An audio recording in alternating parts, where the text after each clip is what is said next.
याला म्हणतात न्याय. You know, justice. माझ्या हक्काचा नवरा तू माझ्यापासून चोरलास. ऍक्सिडेंटली का होईना, पण देवा ब्राह्मणांच्या साक्षीने तुझं समीरशी लग्न झालं. पण बघ ना, केवढी कम नशिबी निघालीस तू. केवढा स्पेशल डे आहे आज. आणि ह्या महत्वाच्या दिवशी तू तुझं सौभाग्य मिरवूच नाही शकत. तुझी पहिली वटपौर्णिमा आहे ना आज,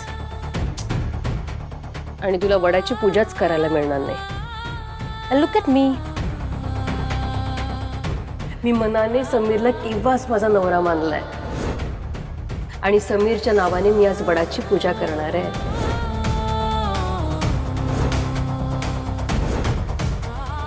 असू दे ना, या जन्मासाठी थोड्या वेळासाठी तो तुझा झालाय, असू दे. पण समीरचा आणि माझा बॉन्ड 7 जन्मासाठी केव्हा साईन झालाय. आज मी वडाची पूजा करताना हेच मागणार आहे. उरलेला हा जन्म आणि इथून पुढचे 6 जन्म समीर फक्त आणि फक्त माझाच राहायला हवा. हे बघा तुम्ही,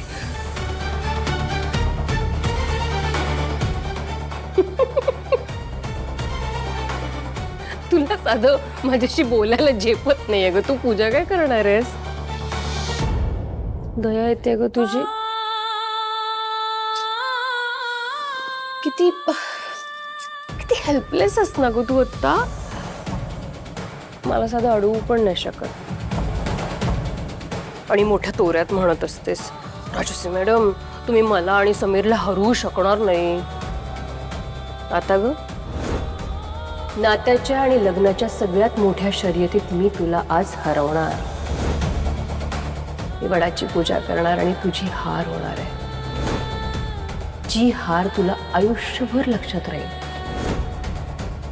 मी वडाभोवती फेऱ्या मारणार आणि हे सिद्ध करणार की लवकरच मी समीरला तुझ्यापासून हिरावून घेणार आहे आणि कायमचं माझं करणार.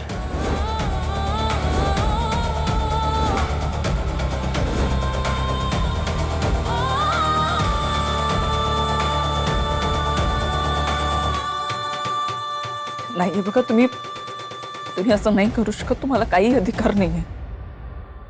तो हक्क माझा आहे, फक्त माझा. होता हक्क होता डार्लिंग.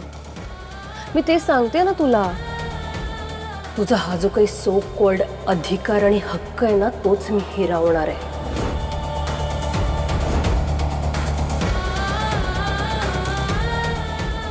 हे बघ, पूजेचं साहित्य. आणि कशी दिसतीये ग मी? सांग ना कशी दिसतीये. समीरला आवडेल ना? चल, मी जाते पूजेला. तू बस इथे मुळमुळ रडत. Take care.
बरं झालं, या दोघांमध्ये काही चकमक नाही झाली.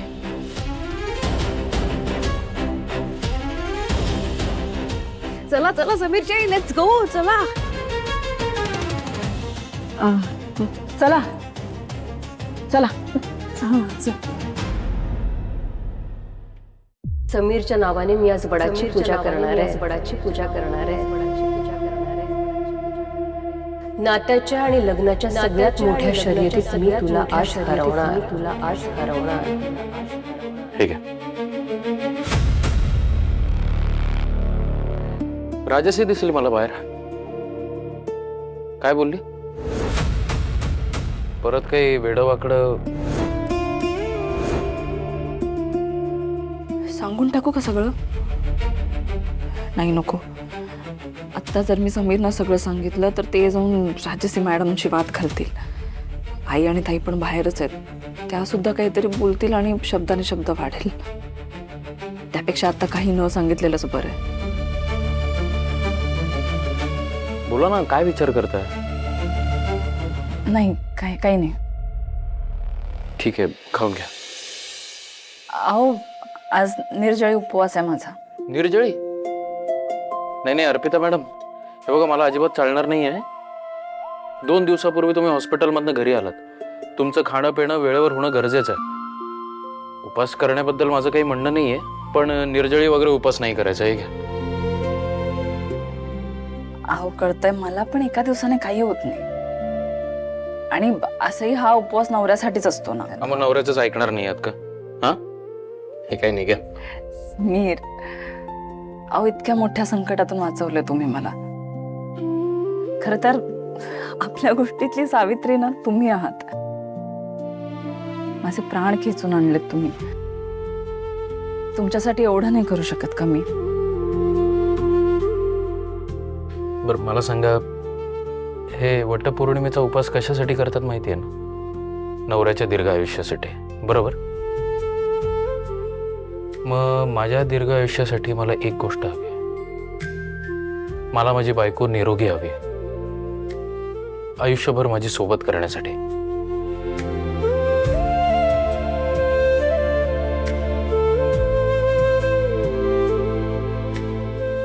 ठीक आहे, माझ्यासाठी आहे. प्लीज.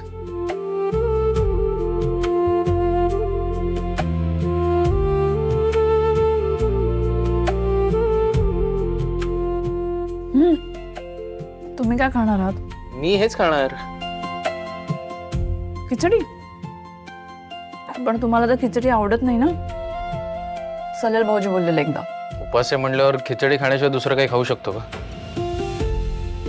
म्हणजे तुमचा उपवास आहे?